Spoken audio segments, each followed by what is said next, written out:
Om Purnamadaha Purnamidam Purnat Purnamudachyate Purnasya Purnamadaya Purnamevavashishyate. Om Shanti Shanti Shanti. Om Brahmanandam Param Sukhadam Kevalam Jnana Murtim Dvandvatitam Gagan Sadrisham Tattvamasya Laksham Ekam Nityam Vimalamachalam Sarvadhi Sakshi Bhutam Bhavatitam Trigunarahitam Sadgurum Tam Namami. Om. Adorations to Sadguru, who is Brahman, the giver of supreme bliss, embodiment of pure consciousness, one without a second, vast as the ether, infinite, eternal, beyond the three gunas and their modifications, the supreme preceptor. Yoga Vasistha Upashama Prakarana. We are in the section 68. Sage Vasishtha continues to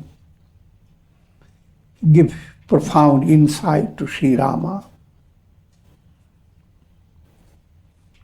and thereby all this is being conveyed to all seekers in the world. It was never a private talk.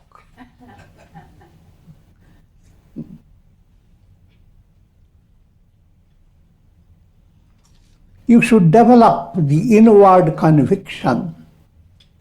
I am not limited by the ego sense. I am the self underlying all names and forms.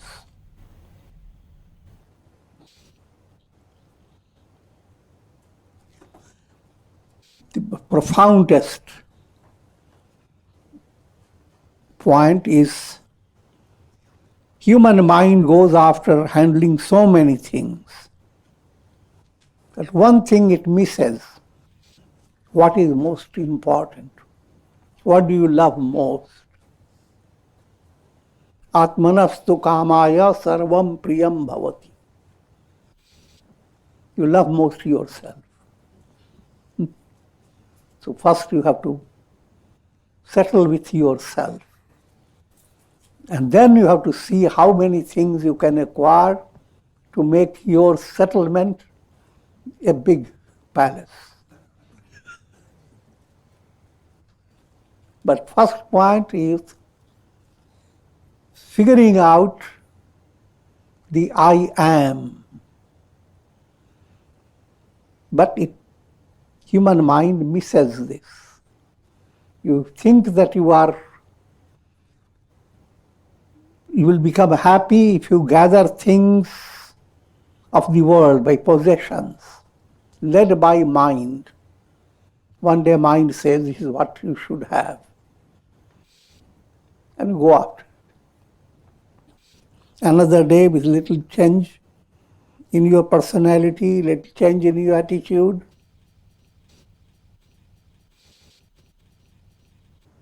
you develop the idea all that he had is useless. I must have something else. I'm talking about worldly goals.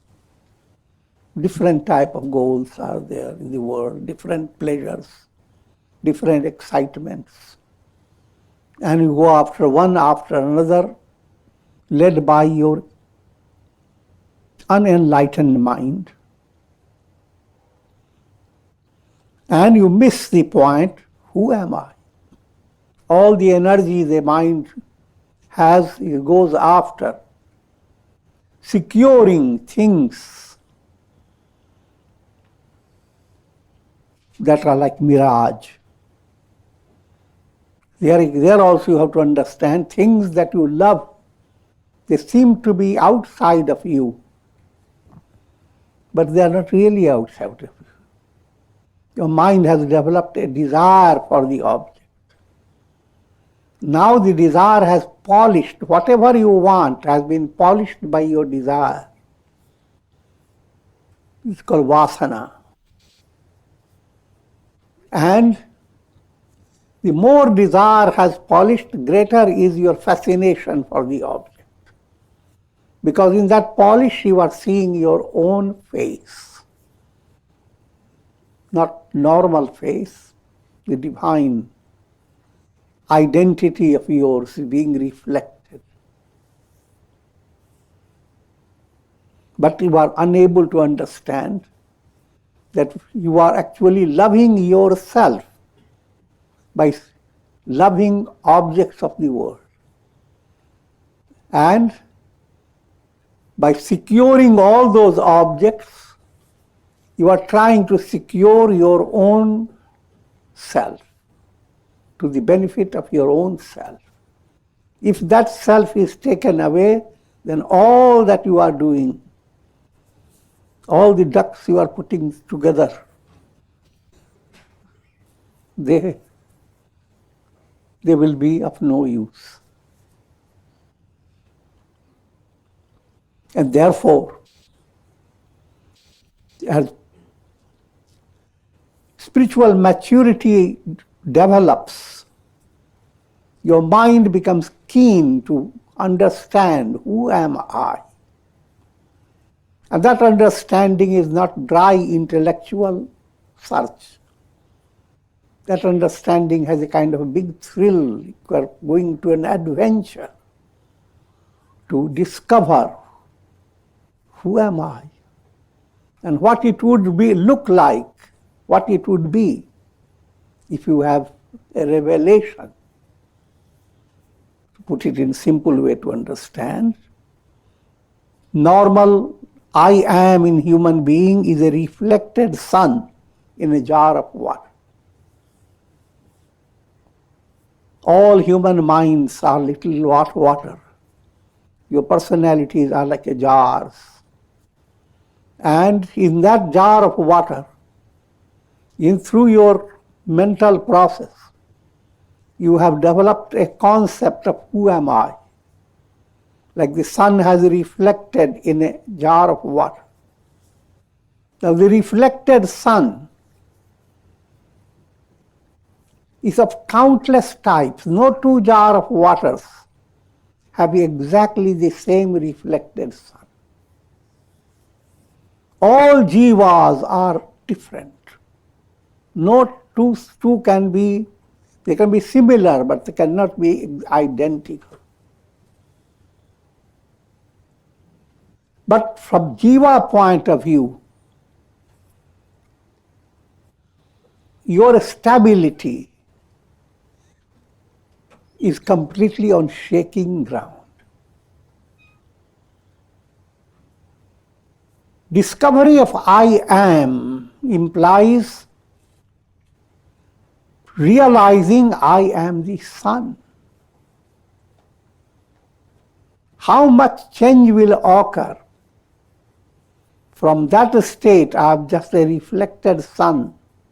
All your focus is between the pot, and the pot has little frogs in it that are constantly bothered by the frogs and worms and all that. I'm giving humorous way. And your fortune lies in changing the quality of that water. Now you begin to shine more, and you can go on imagining many things. But all your attainment as a reflected sun is nothing compared to realizing I am the sun. All that you gain in the world on the basis of which you become proud,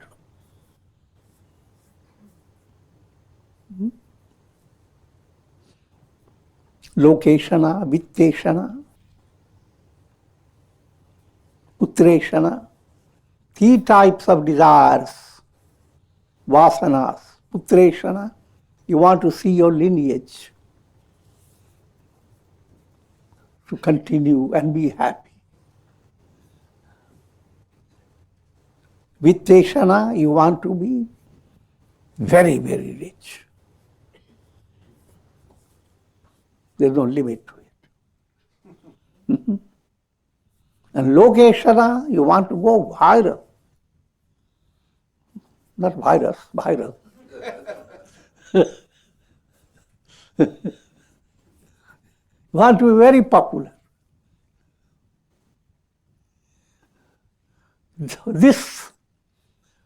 All this, your mind goes after. Put them all together. It doesn't compare with the realization, I am this. And that realization is the goal of your life.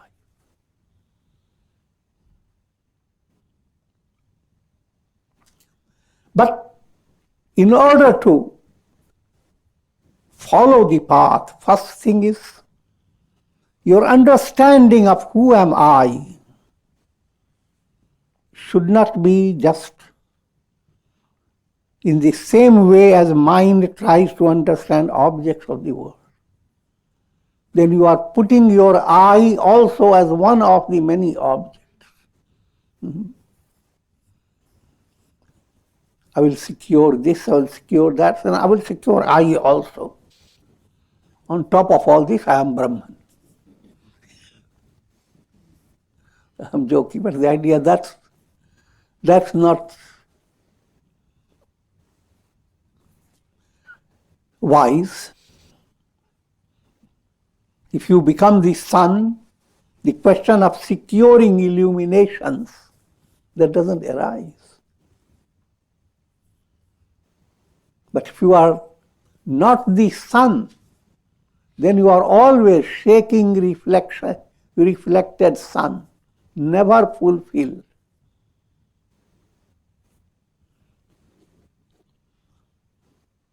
So conviction has to develop by satsanga, by your daily japa, meditation, and your practice of integral yoga in life.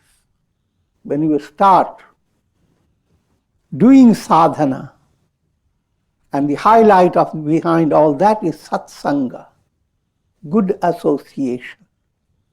But good association in its profound way is allowing your mind to work upon these profound truths.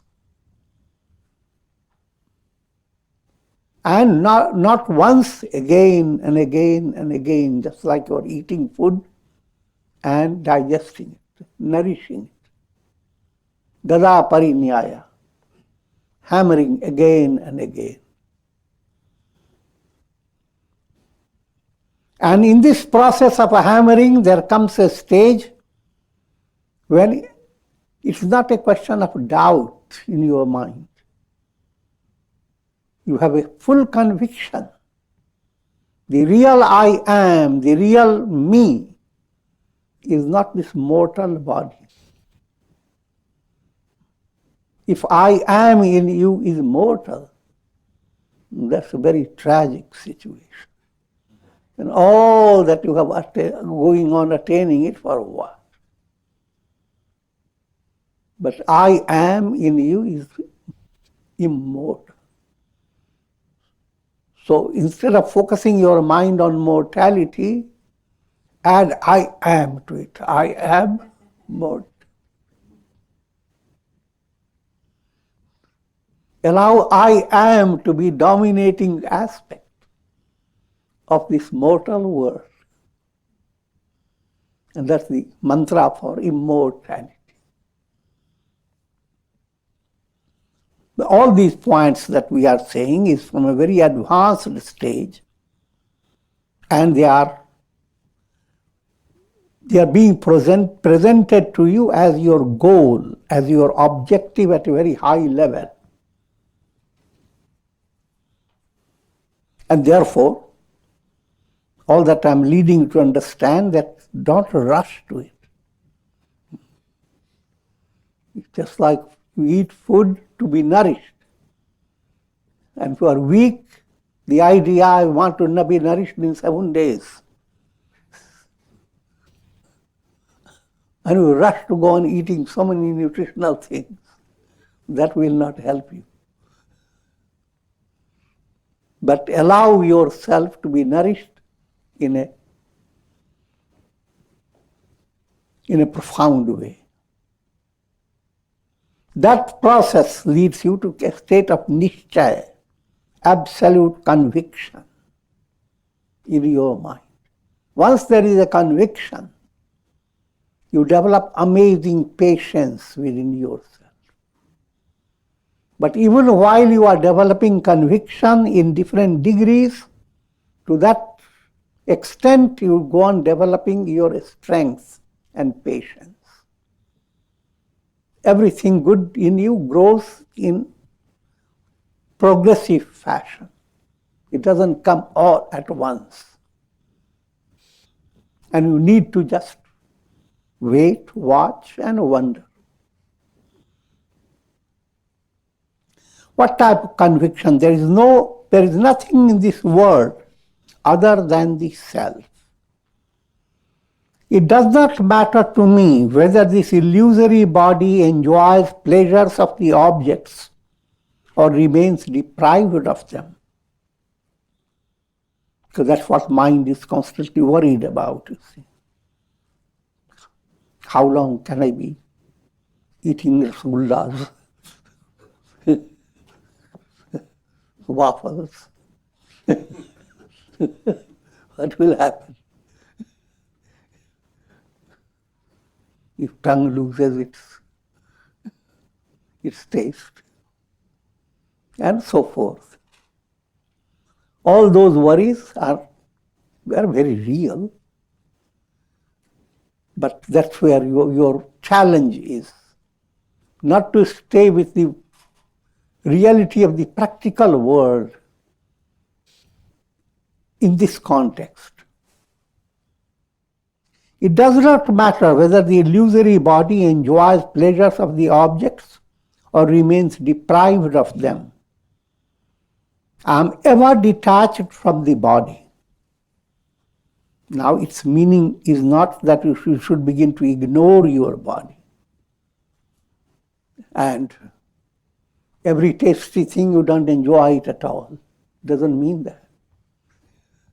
Only it means allow your body to be healthy, allow your food to be delicious for you, but you find deliciousness more in the food that really nourishes you. Develop a special rasam for those type of thoughts that are going to nourish your mind in a profound way. Those type of nourishment that's really going to nourish your body. In brief,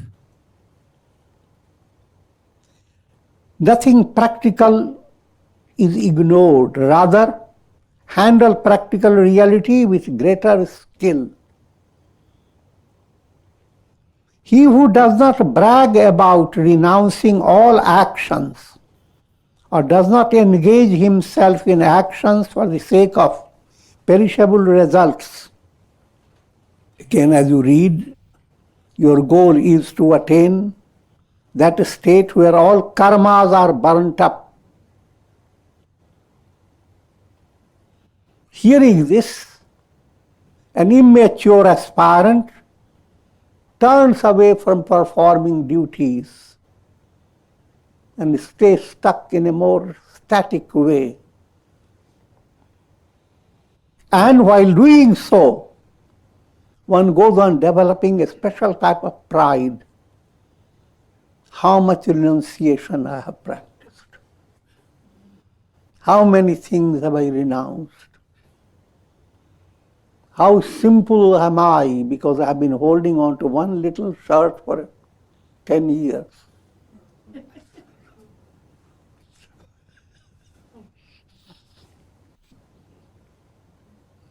So the moment any guest comes, you show, look, we practice renunciation in this ashram. This particular shirt, that's what I've been wearing for 10 years. And the person says, oh, what a person of renunciation you are. How blessed am I. This is a foolish talk. If your renunciation is creating pride in your mind, it is not renunciation. So don't brag about renouncing, nor do you engage yourself in actions for the sake of perishable results. In other words, don't keep your purushartha, your self-effort, confined to only alpam, things that give you the philosophy of eat, drink, be merry. But you are unable to attain immortality, confined to mortality. He who is ever balanced in gain and loss, success and failure. Here again, you have to understand, from practical point of view, you don't invite loss. You work for gain. And similarly, don't go after failure. Work for attaining success in whatsoever you do.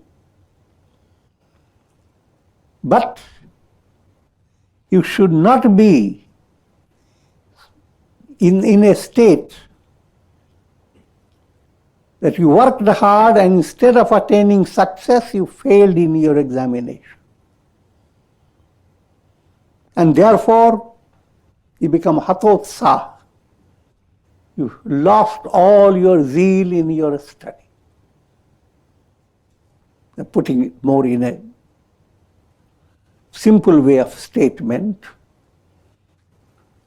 your inner poise, your inner conviction that you are progressing, Godward movement towards self-realization. That progress is not determined by your success and failure in this practical world, but it is determined by how you face your success and your failure. If your success is making you elated and failure is making you depressed, both ways, elation is bringing inflation in your ego, and frustration that giving you injury to your heart. Both ways you are being hurt. What's your goal? Since your Godward movement is not being affected, your failure is helping you in allowing you to have your patience. Your success is helping you also, encouraging you to follow the right course. See, statement is there by the saint. Dukh mein sumiran sab kare, sukh mein kare na koi. Whenever there is pain and failure and frustration, people turn to God. But they are turning to God in a very helpless manner. It is not so effective.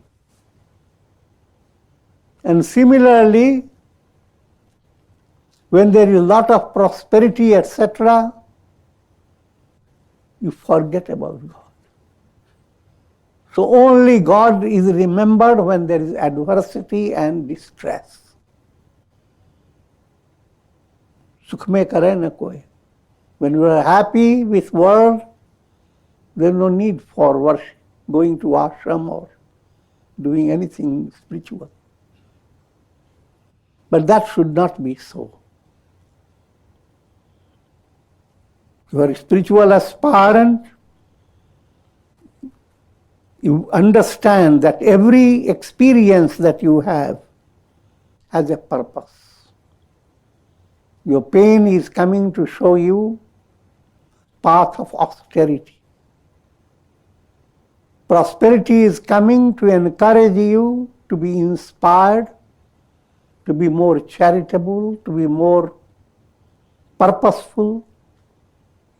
Allow your prosperity to make you good-hearted and draw you to greater satsanga. When you have that type of vision, then you handle both with a balanced mind. How balanced? That there is no limit to it. Established in the self, he whose mind is not agitated by elation or grief, who is not overcome by anger or joy, such a person is called detached. He is liberated in life. I will quote from the Ramayana, offering prayer to Rama. Tulsidasi says, Prasannatam yana gatabhishekata tathana mamle banavasa dukkhata. Rama's face didn't become elated when he was told he was going to be the king of Ayodhya. But very soon Rama was banished to forest for 14 years. And when he hears that type of banishment, his face did not wither, remain exactly the same. That's the goal of spiritual face. Mukhambuja Sri Raghunandasnasya me. May that lotus face of, or the moon face of Rama bring tender shoots of auspiciousness in our daily life.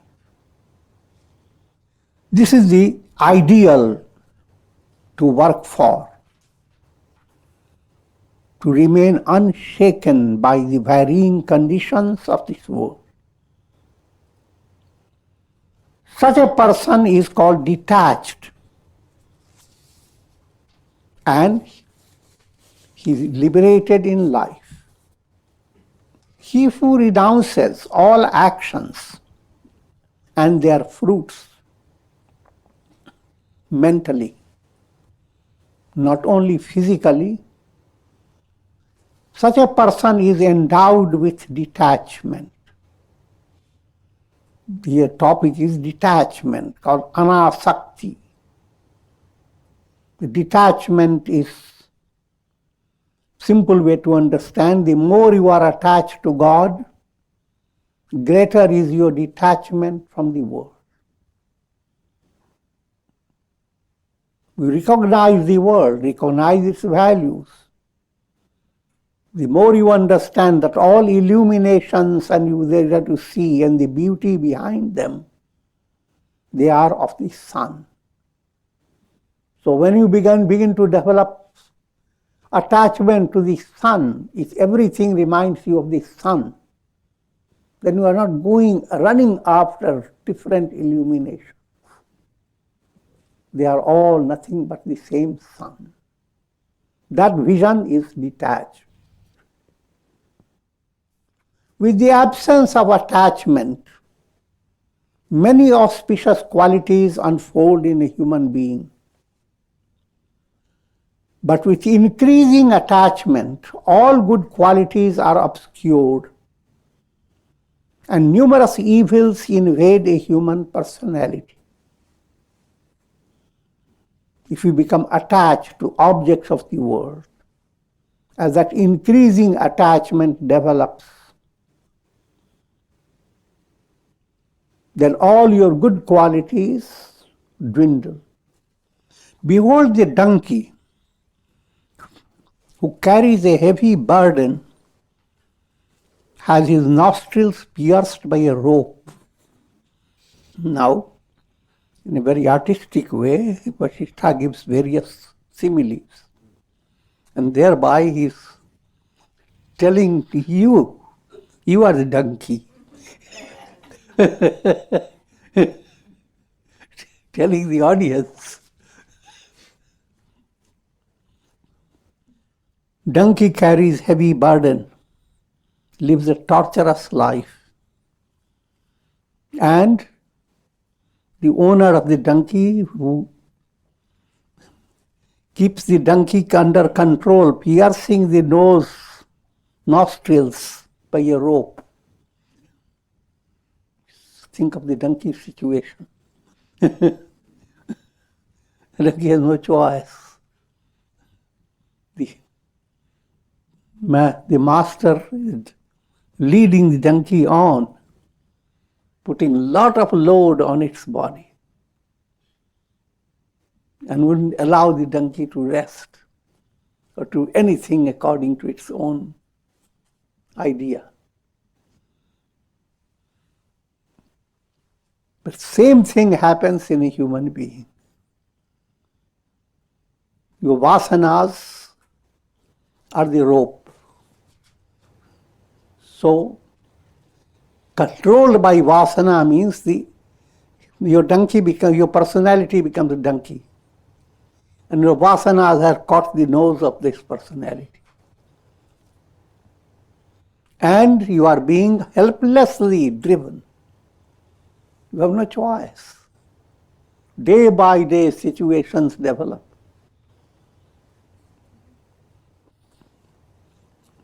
Different demands come from different sources. Your office demands something. Your house demands something. Your husband demands something. Your wife demands something. And behind demand comes command.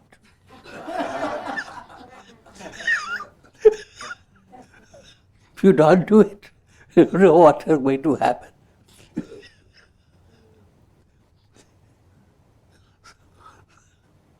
Such a life is a donkey life.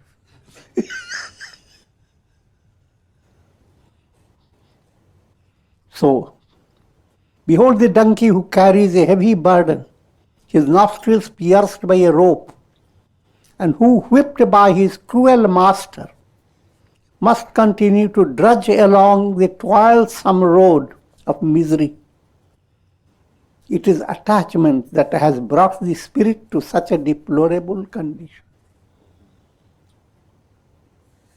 It is attachment that led some spirits to be confined to one location in the form of trees, and which are subject to the severities of heat and cold. This simile, another example is given, not only donkey simile of a tree. Think of in your garden, so many trees are there. Trees have no choice. You may not like the tree, go on cutting it. The tree can't run away. Tree is helplessly there.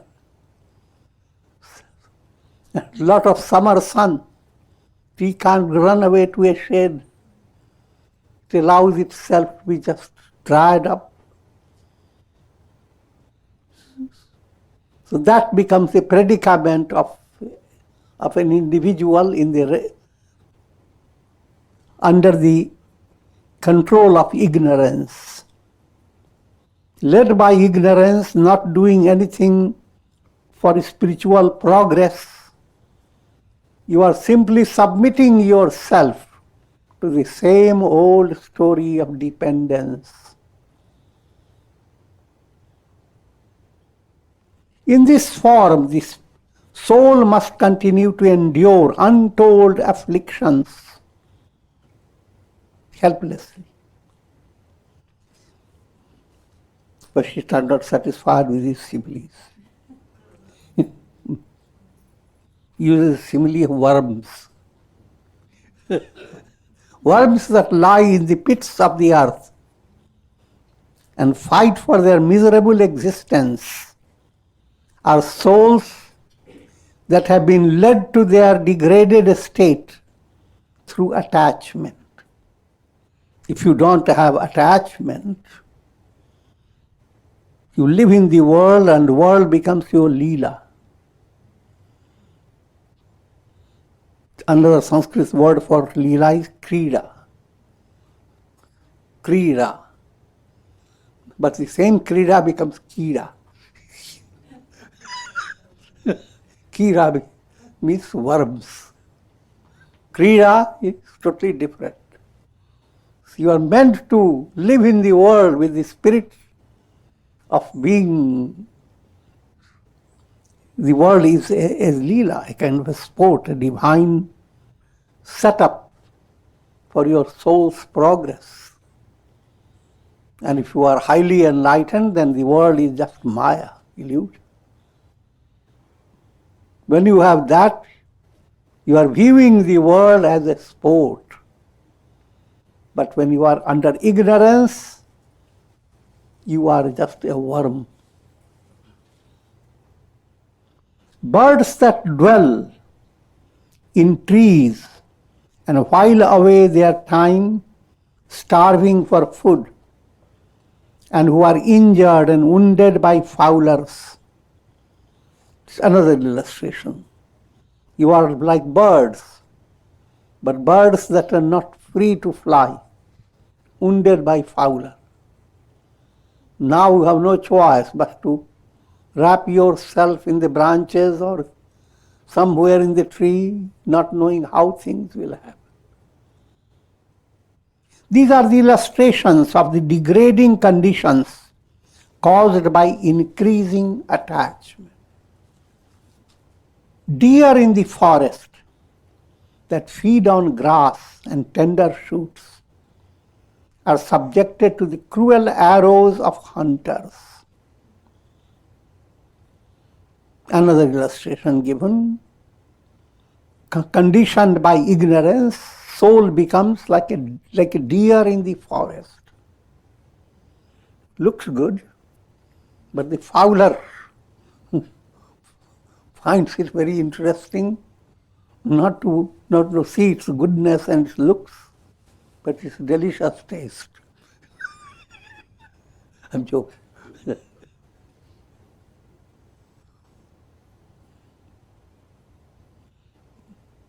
All objects of human desire are presented in scriptures in allegorical way as a deer. They are all look gracious, delights your mind, and soul under ignorance is a hunter of the deer. You go on hunting this object, that object, that object, and you have never been fulfilled. That's what the story comes in Shiva Puran of the Vyadha that goes on hunting deer. And one time he comes to a bilwa tree and he becomes a devotee of God gradually. Led by attachment, souls are born again and again. They rise and fall like waves in the ocean. They suffer repeatedly from delusion, downfall, physical and mental ailments. This goes on happening in every birth, you see. Separation from dear relatives, loss of objects of desire, frustrations, fears, and numerous forms of grief. That's what you wait for. If you don't attain realization, you are coming back again. To the masses, it seems a joyous thing. The idea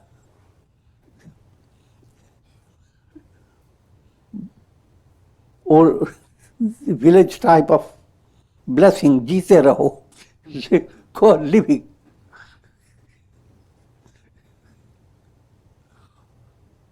The life you have lived miserable. Some says, go on living more.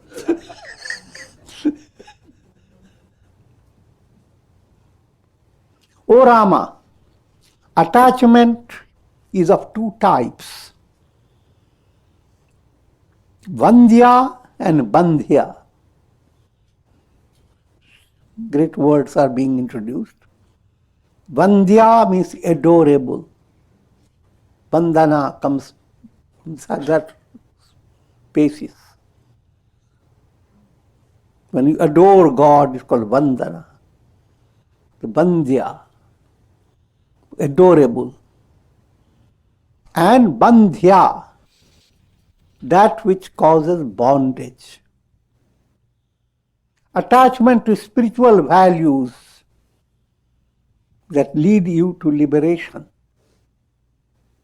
Attachment to satsanga, attachment to your mala, attachment to your style of sadhana, all that type of attachment to satsanga. Satsanga itself is attachment. Sangha means attachment. Sat, truth. The type of attachment that is leading you to the truth. That is Vandhya at asakti. Vandhya means adorable. But that type of association which is degrading you, that's Bandhya. You get helplessly degraded. Bandhya attachment belongs to sages and saints. They are attached. They are attached to all that is good. And the climax of the attachment, they are attached to God.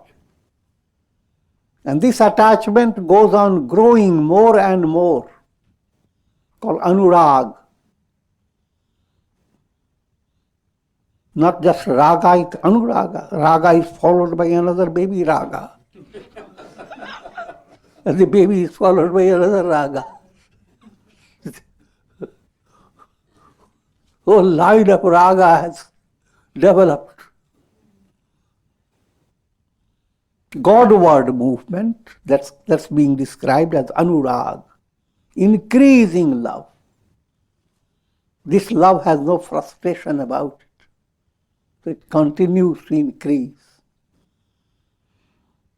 But Bandhya is a degrading attachment. Each attachment has injured you.